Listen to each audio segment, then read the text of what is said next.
warahmatullahi wabarakatuh. Mari kita lanjutkan untuk pembahasan kitab Fathul Qorib beserta syarahnya. Mudah-mudahan bermanfaat. Bismillahirrahmanirrahim. Wabtida'il mudhatu utawi kawitane mongso iku tusabu den itu ngopo mudah min hinayah tusu saking nalikane hadas sapa wong. Mining kita il hadasi tegese saking tutuki hadas alka ini kang tetep ba'da tamami lubsil khufain ing dalam sawise sempurnane nganggo musah loro. Permulaan waktu dihitung dari seseorang berhadas, maksudnya dari selesainya berhadas yang ada setelah sempurnanya memakai dua musah. Kemarin sudah dijelaskan bahwa bagi orang yang mukim ini diperbolehkan memakai musah 1 hari 1 malam, musafir 3 hari 3 malam. 1 atau 3 hari 3 malam ini dihitung semenjak seseorang itu selesai berhadas. Umpama seseorang itu menghendaki memakai musah pada waktu duhur, taruhlah kita anggap duhur jam 12 siang. Ketika sudah berwudu sempurna kemudian dia memakai dua musah, maka ini belum dihitung, belum mulai penghitungan 1 hari 1 malam, sehingga sampai dia itu berhadas dan selesai hadas. Umpama setelah maghrib baru dia berhadas mama. Setelah selesai hadas maka maghrib itulah mulai dihitungnya penghitungan 1 hari 1 malam. Kita lihat pada qauluhunya qalu wabtida'il mudati wa yajuzu lil labisul khufi ayyujadidal wudu'a qabla hadasi. Diperbolehkan bagi orang memakai musah untuk memperbarui wudunya sebelum dia hadas, bahkan hukumnya disunahkan seperti yang lainnya. Wa yamsahu alal khufaini fi kulli tajdidin, dan ia mengusap terhadap dua musahnya di setiap memperbarui wudu madama mutatahhiran selama dia masih dalam keadaan suci, walau sininnya, walaupun itu berlangsung selama bertahun-tahun. Walatusabu al mudatu, dan masa penghitungan 1 hari 1 malam atau 3 hari 3 malam ini belum dihitung karena memang dia belum memasuki tahap penghitungan. Tadi sudah kita contohkan bahwa ketika orang itu memakai musah pada waktu jam 12 siang dan hadasnya pada waktu maghrib, maka di antara jam 12 dan maghrib ini diperbolehkan baginya untuk memperbaharui wudunya dan mengusap musahnya. Bahkan kalau umpama seandainya orang itu tidak hadas selama bertahun-tahun, maka penghitungan 1 hari 1 malam ataupun 3 hari 3 malam ini belum dimulai. Qalu min hinayah tusu bijari hinin bi harakatin dhaghira aw bi bina'in alal fathi fi mahalli jar li idafatiha li jumlatil fi'liyah.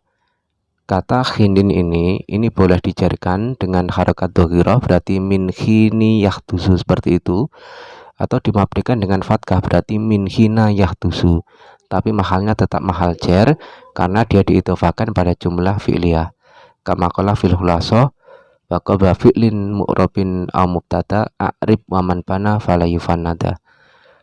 Wa ibaratul musannaf sholihatun li antuh saba al mudatu mining kita il hadas kama jaro aliki syareh.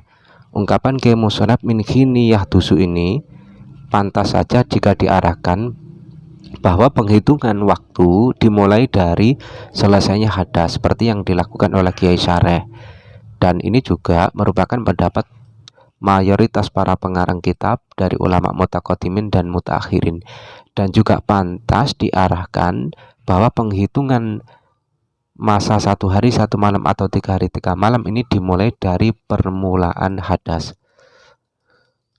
Wa tabaru al-alama ar-ramli khusbanul muta min awalil hadasi allati sa'nuhu ayaqo abitiyarihi. Sedangkan Imam Ramli mengatakan bahwa penghitungan masa ini dimulai dari seseorang itu hadas, tapi khusus untuk hadas-hadas yang dengan kehendaknya sendiri, walaupun toh terkadang terjadi dengan tanpa kehendaknya, seperti tidur itu kan dengan kehendak orang itu sendiri, mau tidur monggo, tidak tidur monggo. Menyentuh wanita itu juga kehendaknya sendiri, menyentuh ya batal, kalau tidak menyentuh tidak batal. Tapi terkadang kan orang itu tiba-tiba tidur, terkadang orang itu tiba-tiba disentuh orang, itu tanpa kehendaknya, tapi itu masuknya namanya bihtiarihi, dengan kehendaknya. Maka penghitungannya ini dimulai dari awal hadas. Sawaun infarada wahdahu awit jama'a ma'a ghairihi, baik hadasnya itu sendiri atau berkumpul dengan hadas yang lainnya. Wa min akhiril hadasi allati sa'nuhu ayyaqa bi ghairi ikhtiyarihi.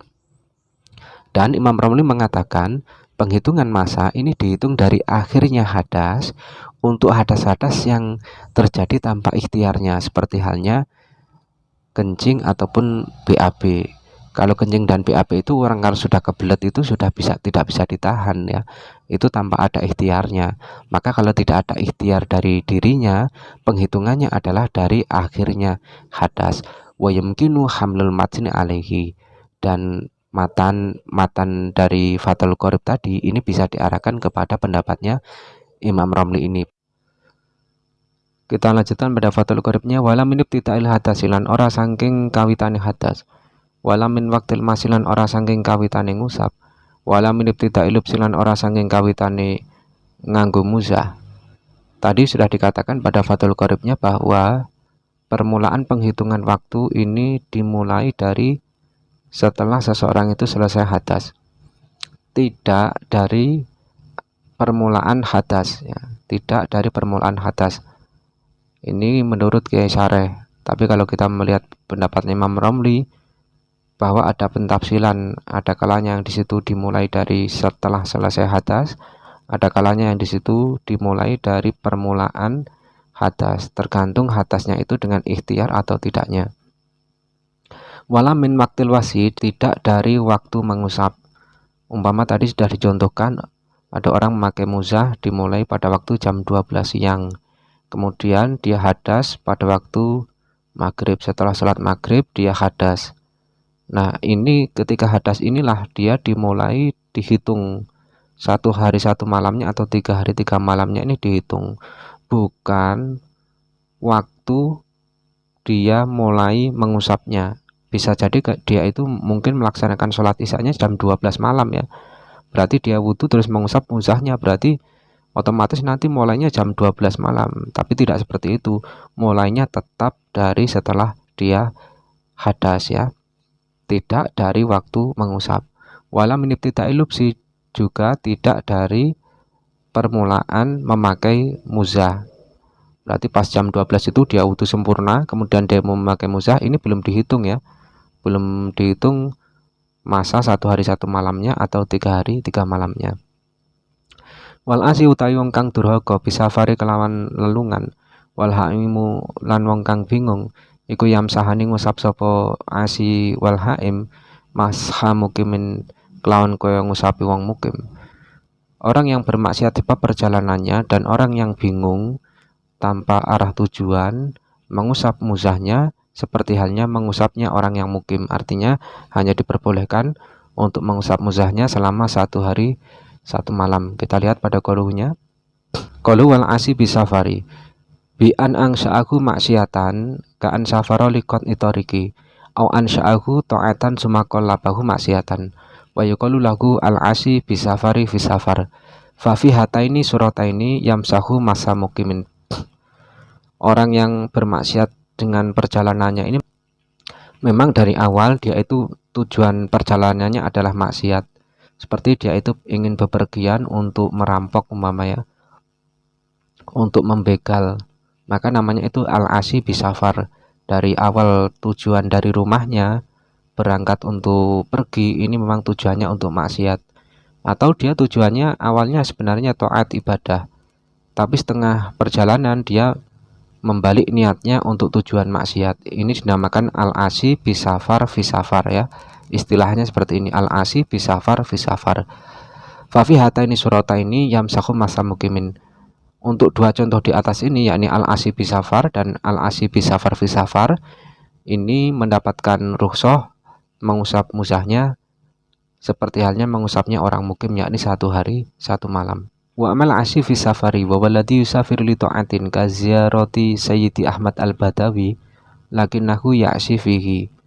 Terus yang ketiga ada istilah namanya al-asi fi safar. Tadi ada istilah al-asi bi safar, ada istilah al-asi bi safar fi safar, dan yang ketiga adalah al-asi fi safar.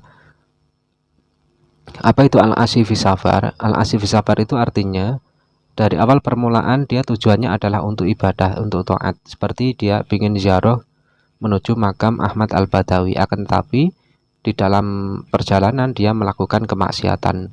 Ini bukan membalik niat untuk maksiat, bukan ya, dia tetap ingin terus menuju makam Ahmad Badawi, akan tapi di tengah jalan dia itu melakukan kemaksiatan, seperti contohnya dia meminum khamr atau dia meninggalkan sebagian sholat, maka dia tetap diperbolehkan untuk mengusap muzahnya selama 3 hari 3 malam.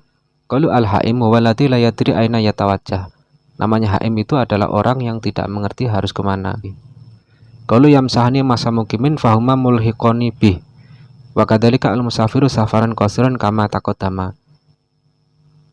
Maka kedua orang tersebut, yakni haim dan orang yang bermaksiat dengan sebab perjalanannya, ini disamakan dengan usapannya orang mukim.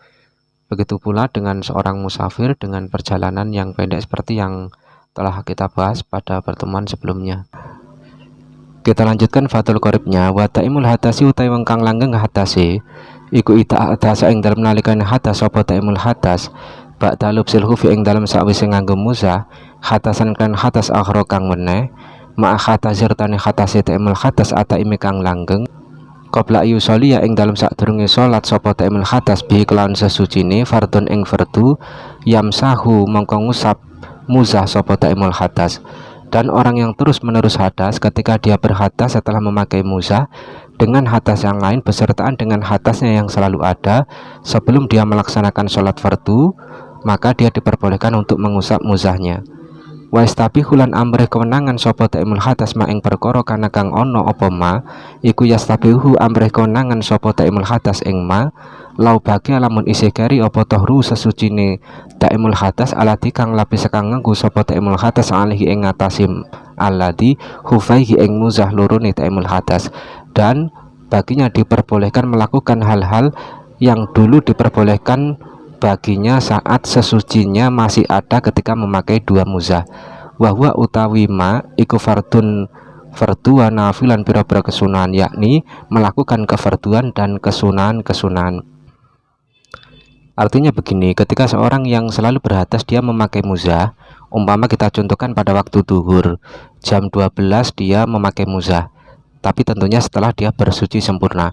Setelah dia bersuci sempurna kemudian dia memakai muzah, tapi sebelum dia melaksanakan sholat fardu dia berhadas dengan hadas yang lain yang tidak sama dengan hadas yang dimiliki selama ini. Yang dimiliki selama ini adalah hadas yang selalu keluar terus, umpama hadasnya baul, air kencing menetes terus, itu namanya daimul hadas. Dan hadas yang kedua ini adalah hadas yang lain, hadas yang berbeda dengan hadas yang pertama. Contohnya hadas yang kedua ini kentut, jadi sebelum dia melaksanakan sholat fardu dia kentut, maka baginya diperbolehkan untuk berwudu kembali dan mengusap muzahnya. Setelah itu dia diperbolehkan untuk melaksanakan hal-hal yang dulunya sebelum batal dia diperbolehkan, yakni melaksanakan sholat fardu dan melaksanakan kesunahan. Artinya seperti ini. Ini bedanya dengan orang yang normal. Kalau orang yang normal satu wudu ini bisa untuk beberapa kefarduan, tapi kalau ta'imul hadas satu wudu ini hanya diperbolehkan untuk satu kefarduan saja, tidak lebih. Kalau kesunahan bebas seperti itu. Falau sholat mongko lamun sholat sapa ta'imul hadas bituhrihi kelawan sesucine ta'imul hadas fardun ing sholat fardu qabla ayuti saing dalam sadurunge ento hadas sapa ta'imul hadas masa mongko ngusap sapa ta'imul hadas wastafahalan amrih kewenangan sapa ta'imul hadas an-nawafila ing pira-pira kesunahan faqat alif bloko. Maka kalau seandainya ta'imul hadas itu sudah melaksanakan sholat fardu dengan sesucinya sebelum dia hadas, maka dia boleh untuk mengusap muzahnya dan melaksanakan kesunahan saja. Berarti kalau contohnya seperti hal yang di atas tadi, yakni orang itu wudu pada waktu sholat duhur, kemudian dia memakai muzah, setelah itu dia melaksanakan sholat duhur sebelum dia hadas, maka nanti umpama dia hadas ya, dia diperbolehkan untuk mengusap muzahnya dan melaksanakan kesunahan saja, tidak diperbolehkan untuk melaksanakan sholat fardu lagi dengan usapan tersebut. Karena apa? Karena satu wudhu ini hanya diperbolehkan untuk satu fardu bagi taimul hadas, seperti itu. Fa'in masa sahsu fil hadar wallahu alam. Kita lanjutkan pada pertemuan selanjutnya. Mohon maaf karena hari ini saya banyak kegiatan, jadi agak sedikit materinya. Kita lanjutkan pada pertemuan selanjutnya. Wassalamualaikum warahmatullahi wabarakatuh.